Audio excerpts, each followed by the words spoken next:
नमस्कार दोस्तों, मैं अनुज वर्मा आप सभी लोगों का स्टडी 81 पर स्वागत करता हूं। आज हमारा टॉपिक है, आज हम सीखेंगे रुधिर के बारे में, जिसको कहते हैं ब्लड या रुधिर के बारे में आज हम सीखेंगे। देखो, रुधिर होता क्या है। जैसे हमारा शरीर है, तो हमारे शरीर में रुधिर काम क्या करता है और क्यों होता है, तो उसके बारे में आज हम सीखेंगे। और देखो, रुधिर संयोजी ऊतक का रूपांतर, संयोजी ऊतक का रूपांतर है तथा द्रवों की भांति प्रभावित हो सकने के कारण, द्रवों की भांति प्रभावित हो सकने के कारण इसे क्या कहलाता है? तरल संयोजी ऊतक ये कहलाता है। रुधिर क्या कहलाता है? तरल संयोजी ऊतक। तरल का मतलब लिक्विड या जो तरल पदार्थ हो, संयोजी का मतलब जोड़, जो जोड़ बन के कोशिकाओं से मिलकर बना है और जोड़ हो उसमें, और ऊतक जो कोशिकाओं से मिलकर बनता है वो ऊतक होते हैं। तो तरल संयोजी ऊतक रुधिर कहलाता है। कैसे? इसका कारण क्या है? कैसे? देखो, शरीर के वाहिनियों के द्वारा प्रत्येक अंग में बहता है। जो शरीर में वाहिनियां होती हैं या फिर नस जिसको कहते हैं, उसके प्रत्येक अंग में ये बहता रहता है। और साथ ही साथ अपने साथ पदार्थों का भी परिवहन करता है। और इसी के साथ साथ बहता भी है और उसके साथ साथ जो पदार्थ होते हैं उनका भी आदान प्रदान परिवहन करता है, यहाँ से वहाँ, वहाँ से यहाँ लाना। अतः इसे परिसंचारी ऊतक कहते हैं। सर्कुलेटरी टिश्यू कहते हैं, सर्कुलेटरी टिश्यू भी कहते हैं। अब देखो, प्रमुख कार्य इसका क्या है? प्रमुख कार्य क्या है? देखो, ऑक्सीजन को फेफड़ों से, ऑक्सीजन जो हम लोग लेते हैं तो उसको फेफड़ों से शरीर के सभी भागों तक पहुंचाना होता है। देखो, रुधिर का कार्य क्या होता है? जो हम ऑक्सीजन लेते हैं, ग्रहण करते हैं, तो फेफड़ों से रुधिर ले जाता है शरीर के सभी भागों में।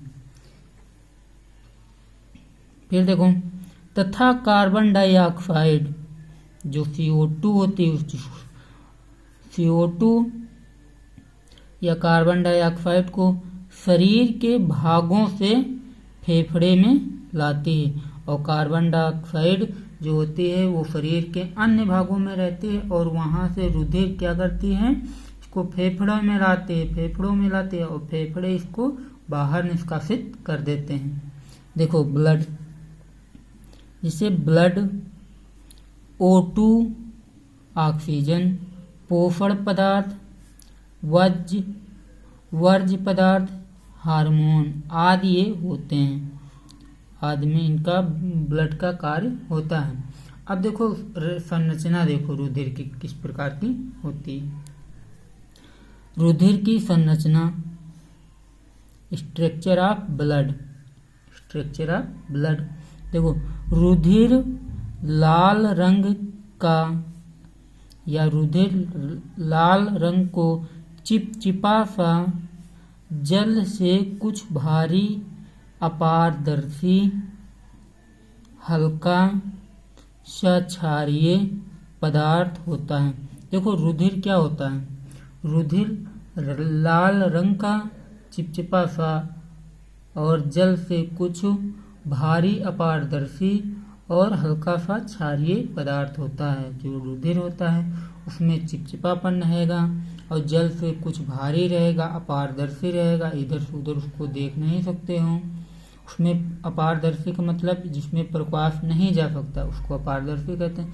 तो नाम, जैसे जल है तो जल में प्रतिबिंब अपना देख सकते हो, लेकिन जो ब्लड है तो उसमें प्रतिबिंब नहीं देख सकते।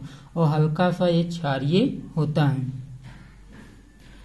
रुधिर एक तरल संयोजी ऊतक, रुधिर एक तरल संयोजी ऊतक तथा प्राकृतिक कोलाइड है।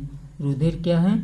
एक तरल संयोजी ऊतक है और प्राकृतिक कोलाइड है।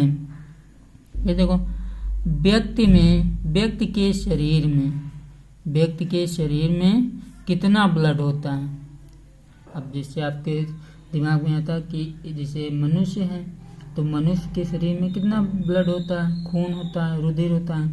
तो देखो, शरीर के भार का लगभग 7 से 8% भाग रुधिर होता है। जो शरीर का भार होता है उसका लगभग कितना होता है? 7 से 8% के बीच में उसका भाग होता है। जैसे औसत भार निकालोगे, जैसे औसत भार कितना है? 60 है। औसत भार 60 है। फिर गुणे 7 पर रख के निकालोगे तो 7/100, तो 1 0, तो 7 21/5, तो इसका मतलब 4.2, ये से 4.8 के बीच में उसके पास रुधिर है। जैसे औसत भार 60 मानो, औसत भार 60 माने, फिर गुणे उसका 7% निकालो, तो परसेंट निकालने के लिए 7/100।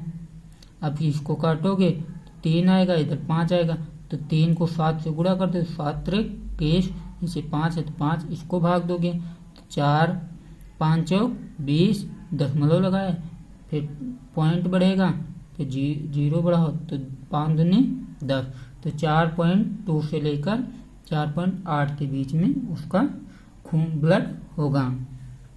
फिर देखो, स्त्रियों में पुरुषों की अपेक्षा रक्त की मात्रा कम होती है। जो स्त्रियां होती हैं उसमें पुरुषों की अपेक्षा रक्त की मात्रा उनमें कम होती है। रुधिर 2 अवयवों से मिलकर बना होता है। रुधिर क्या होता है? 2 अवयवों से मिलकर बना होता है। कौन कौन से? एक होता है प्लाज्मा, दूसरा होता है रुधिर कोशिकाएं, ब्लड सेल्स। देखो, रुधिर 2 अवयवों से मिलकर बना होता है, एक होता है प्लाज्मा, एक होता है रुधिर कोशिकाएं या ब्लड सेल्स। अब आप प्लाज्मा के बारे में जानें। देखो, प्लाज्मा यह हल्के पीले रंग का तरल होता है, यह हल्के पीले रंग का तरल पदार्थ होता है तथा रुधिर का 55 से 60% भाग होता है। और रुधिर का कितना परसेंट भाग होता है? ये प्लाज्मा 55 से 60% के बीच में इसका भाग होता है। इसमें 90 से 92% जल होता है, और इसी में क्या होता है? 90 से 92% जल होता है। बाकी 8 से 10% कई प्रकार के कार्बनिक अकार्बनिक पदार्थ होते हैं, और इसमें जो 8 से 10% जो बचता है उसमें कई प्रकार के कार्बनिक पदार्थ भी होंगे, अकार्बनिक पदार्थ भी होंगे उसी में। अब देखो, अकार्बनिक पदार्थ जैसे कौन कौन से हैं? अकार्बनिक पदार्थ, इसमें सोडियम क्लोराइड तथा सोडियम बाइकार्बोनेट का मुख्य रूप से होते हैं। देखो, कार्बनिक पदार्थ में सोडियम क्लोराइड और सोडियम बाइकार्बोनेट मुख्य रूप से ये होते हैं। फिर देखो, इसके अतिरिक्त, इन दोनों के अतिरिक्त और क्या होता है? कैल्शियम होता है, मैग्नीशियम होता है, और पोटेशियम के फास्फेट भी होते हैं, और बाइकार्बोनेट भी सूक्ष्म मात्रा में होते हैं, कम मात्रा में ये होते हैं। कैल्शियम, मैग्नीशियम, पोटेशियम, फास्फेट और बाइकार्बोनेट भी सूक्ष्म मात्रा में ये होते हैं। किसमें? प्लाज्मा में। फिर देखो, ये सब लवण मिलकर ब्लड का लगभग 0.9% भाग बनाते हैं। ये सारे लवण मिलकर ब्लड का कितना परसेंट भाग बनाते हैं, तो 0.9%। और इसी कारण रक्त हल्का सा क्षारीय होता है, और इसी कारण रक्त क्या होता है, हल्का सा क्षारीय होता है। और रक्त का पीएच मान कितना होता है, 7.35 से 7.45 के बीच में होता है इसका पीएच मान। तो आपसे एग्जाम में पूछा जाता है कि रक्त का पीएच मान कितना होता है, तो आप क्या बताएंगे, 7.35 से 7.45 के बीच में होता है, हल्का सा क्षारीय होता है। फिर आगे आओ देखें,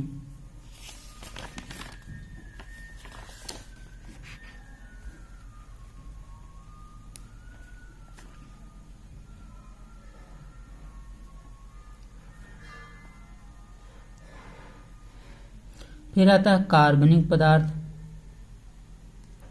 कार्बनिक पदार्थ देखो, प्लाज्मा में कई प्रकार के कार्बनिक पदार्थ पाए जाते हैं। प्लाज्मा में कई प्रकार के कार्बनिक पदार्थ पाए जाते हैं, जैसे पचे हुए भोज्य पदार्थ, जो पचे हुए भोज्य पदार्थ होते हैं वो भी पाए जाते हैं। इसमें अमीनो अम्ल, ग्लूकोज वसीय अम्ल,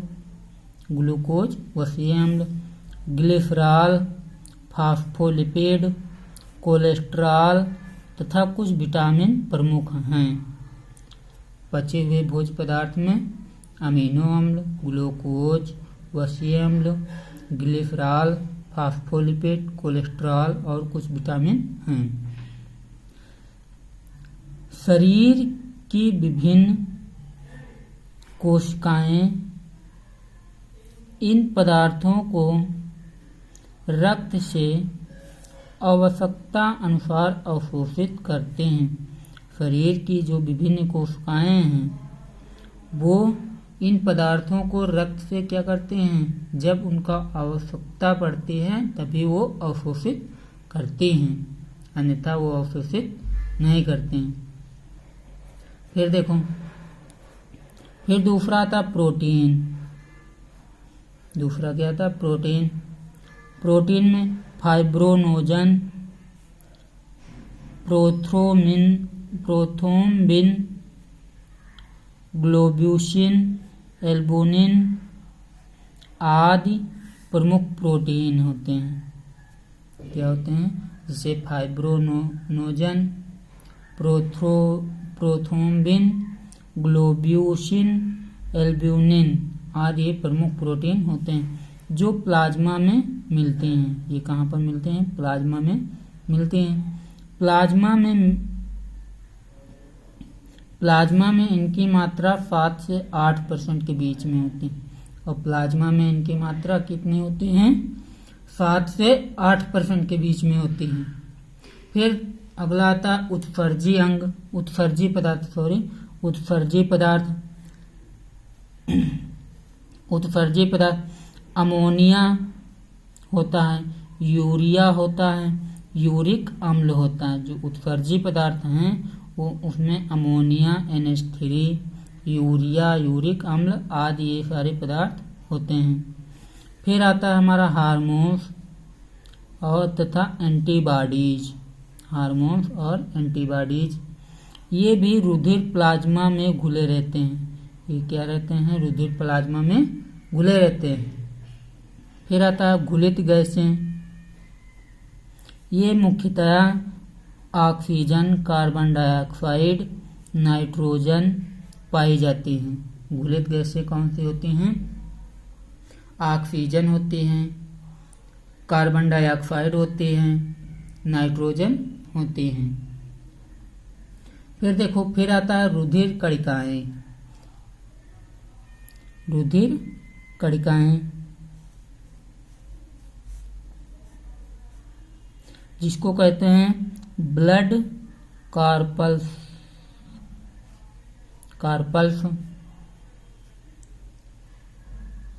यह रुधिर का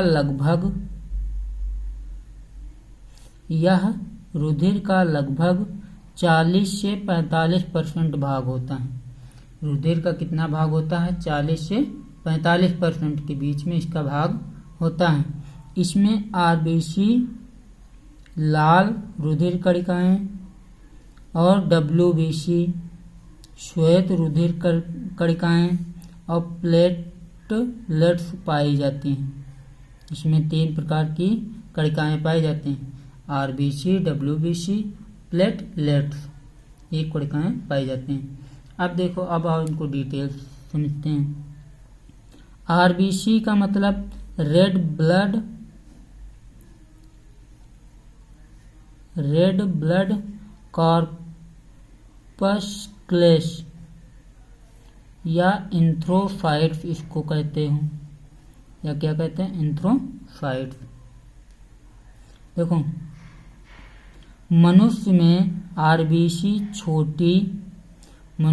RBC क्या होते हैं, छोटी, चपटी, गोल तथा दोनों ओर से बीच में दबी हुई होती हैं, अर्थात इसको कहते उभयाअवतल बाइकोन क्यों कहते हो, बाइकोन क्यों होती हैं। देखो, RBC क्या होते हैं, छोटी, चपटी, गोल तथा दोनों ओर से बीच में धसी हुई, अर्थात उभयाअवतल बाइकोन क्यों होती हैं। RBC में केंद्रक नहीं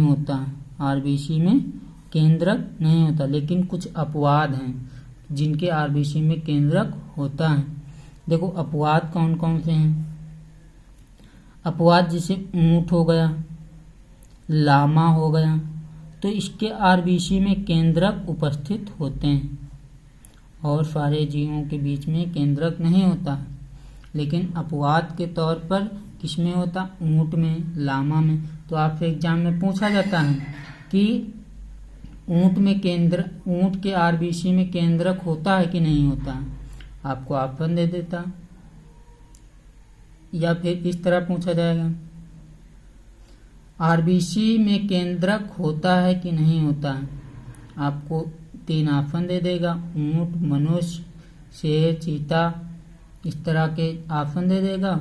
तो उसमें से जो सही होगा, जैसे ऊंट में होता तो ऊंट टिक कर देना, अगर जिसमें नहीं होता वो पूछता तो फिर आप उत्तर जिसमें नहीं होता वो लगाते हैं।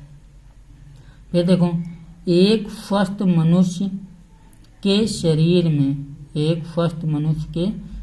में इनकी संख्या 45 से 50 लाख प्रति घन मिमी होती है। एक स्वस्थ मनुष्य के शरीर में इनकी संख्या कितनी होती है RBC की, तो प्रति घन मिलीमीटर में कितनी होती है, 45 से 50 लाख के बीच में होती है।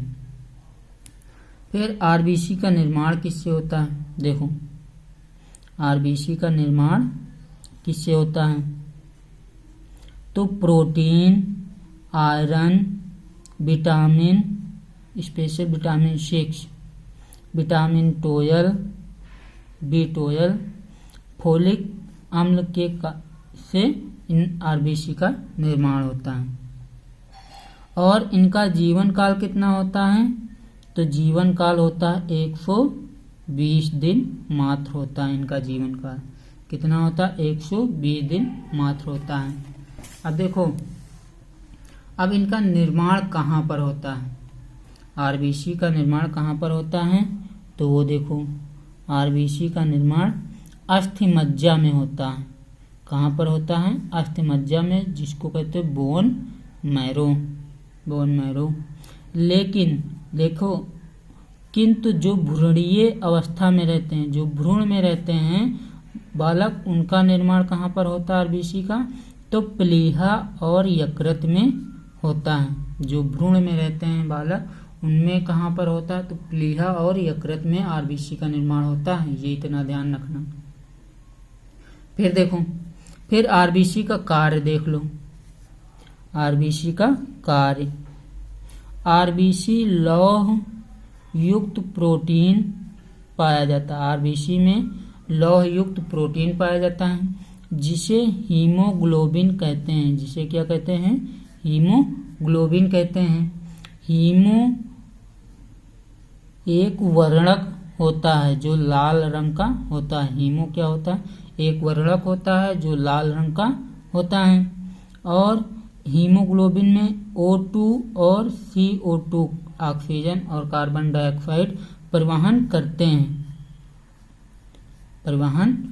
हैं, चलते रहते हैं, ऑक्सीजन और कार्बन डाइऑक्साइड।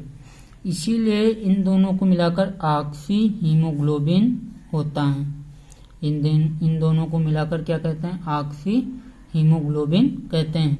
O2 को मिला दो तो ऑक्सी, CO2 को मिला दो तो कार्बोऑक्सी हीमोग्लोबिन बनता है। देखो, जब रुधिर कार्बन डाइऑक्साइड को बाहर निष्कासित करता है तो जब वो बनता है तो उसको कहते हैं कार्बोऑक्सी हीमोग्लोबिन, और जब ऑक्सीजन को ग्रहण करता है तो उसको कहते हैं ऑक्सी हीमोग्लोबिन। फिर आता है हमारा WBC। देखो, WBC व्हाइट ब्लड कॉर्पस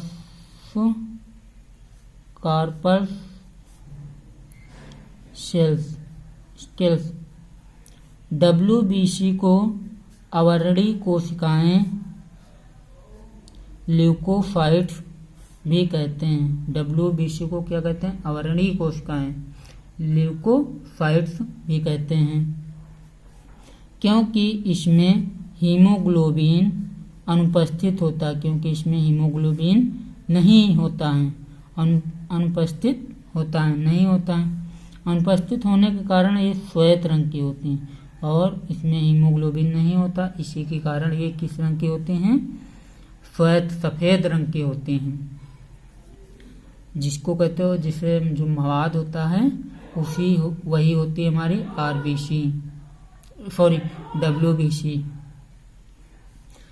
इसका कोई निश्चित आकार नहीं होता, और इसका आकार जो है वो निश्चित नहीं होता। WBC का आकार तो निश्चित होता, RBC का आकार निश्चित होता, लेकिन WBC का आकार निश्चित नहीं होता।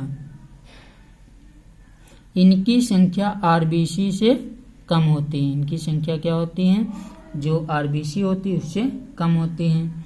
देखो, 5000 से लगभग 9000 के बीच में इनकी संख्या होती है प्रति घन मिलीमीटर में, और उसमें कितना था तो 45 से 50 लाख प्रति घन मिलीमीटर में था, और इसमें 5000 से 9000 घन मिलीमीटर के बीच में होती है।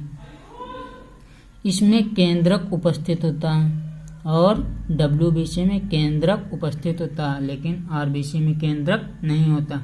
इनका जीवन काल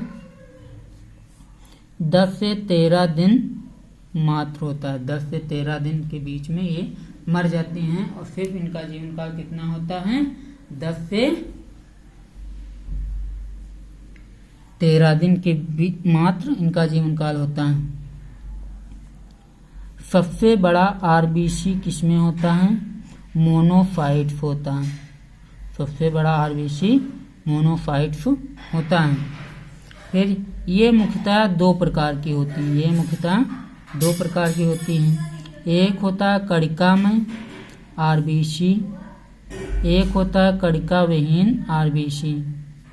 एक होता है कणिकामय RBC, एक होता है कणिका विहीन RBC। कणिकामय को ग्रेनुलोसाइट्स कहते हैं, और कणिका विहीन को एग्रेनुलोसाइट्स कहते हैं। अब देखो, कणिकाणु क्या होते हैं, कणिकाणु को समझो। इनका कोशिका द्रव्य दानेदार तथा केंद्रक युक्त होता है। इनका जो कोशिका द्रव्य होता है वो दानेदार केंद्रक युक्त होता है, और केंद्रक क्या होता है, अनियमित खंडों में विभाजित होता है। केंद्रक क्या होता है, अनियमित खंडों में विभाजित होता है। ये 3 प्रकार का होता है। कितने प्रकार का, 3 प्रकार का। कौन कौन, इयोसिनोफिल्स, जिसको कहते हो एसिडोफिल्स भी कहते हो। जो इयोसिनोफिल्स होता है इसको एसिडोफिल्स भी कहते हो। देखो ये WBC की 1 से 4% भाग होता है। ये WBC का कितना भाग होता है? 1 से 4% के बीच में इनका भाग होता है। इनके जीवद्रव्य दानेदार एवं 2 पिंडों में विभक्त केंद्रक का बना होता है। जो इनका जीवद्रव्य होता है वो दानेदार 2 पिंडों में विभक्त केंद्रक बना होता है, जो क्रोमेटिन के बने होते हैं। जो उनका विभक्त केंद्रक होता है वो किसका बना होता है? क्रोमेटिन का, और एक सूत्र से जुड़े होते हैं, और ये एक सूत्र से जुड़े होते हैं। फिर आगे देखो,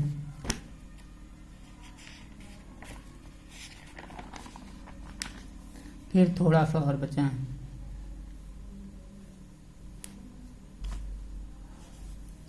फिर इनका कार्य देखो, वर्क क्या है? शरीर में प्रतिरक्षण तथा संवेदनशीलता का कार्य करते हैं। इनका कार्य क्या होता है? शरीर में प्रतिरक्षण करना और संवेदनशीलता का कार्य करते हैं।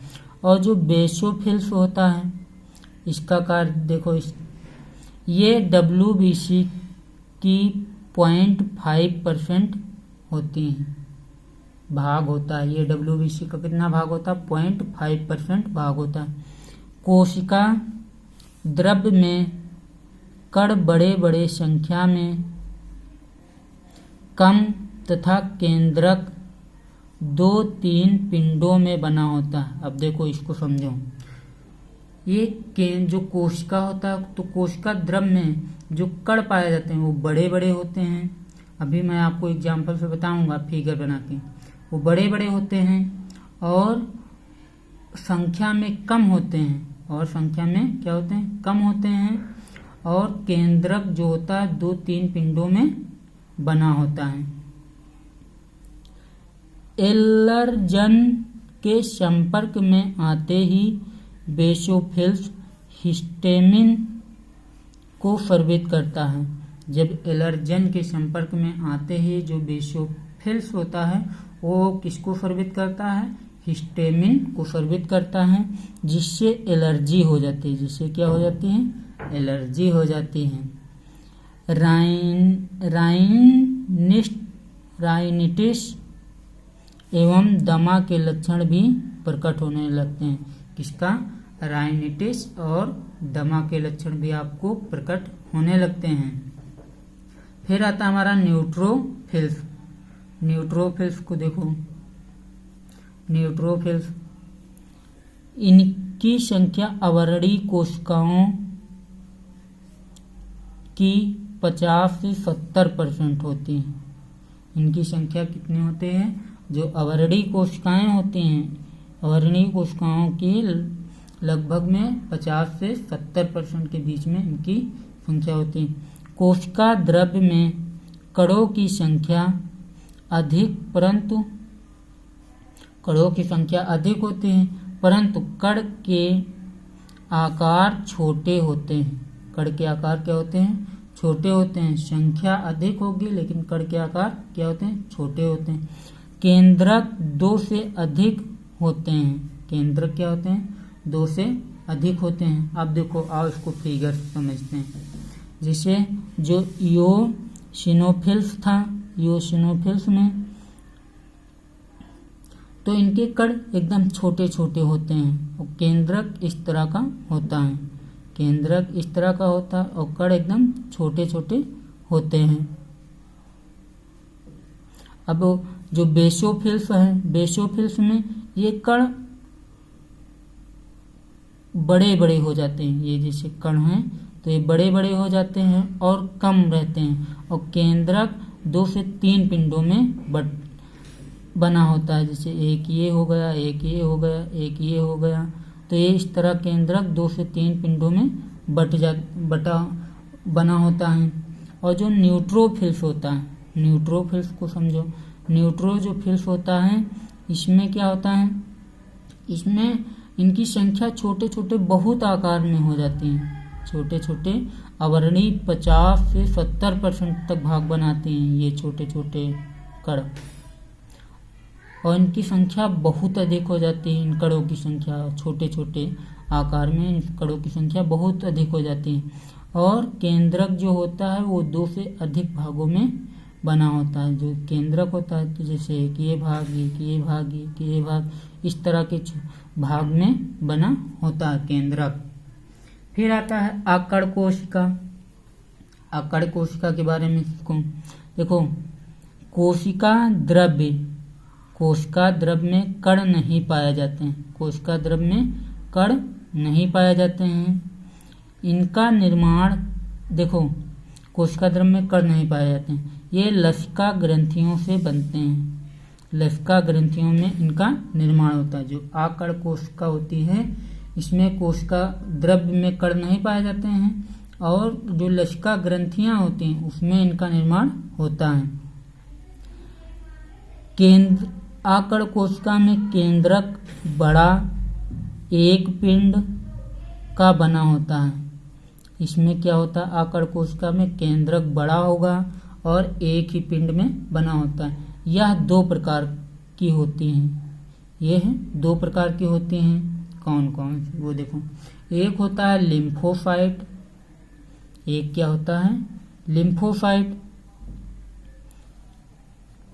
लिम्फोसाइट्स एक होता है जिसमें WBC 25 से 33% का भाग होता है।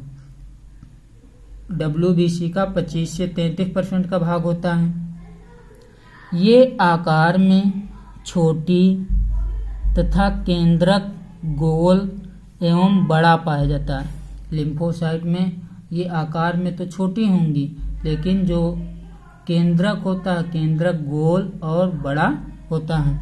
इनमें भ्रमण की क्षमता कम होने के कारण ये हानिकारक जीवाणुओं को भक्षण कम कर पाती हैं। इसमें जो भ्रमण होता है, जो केंद्रक होता है, उसमें भ्रमण की क्षमता कम होने के कारण जो हानिकारक जीवाणुओं का भक्षण ये कम कर पाते हैं।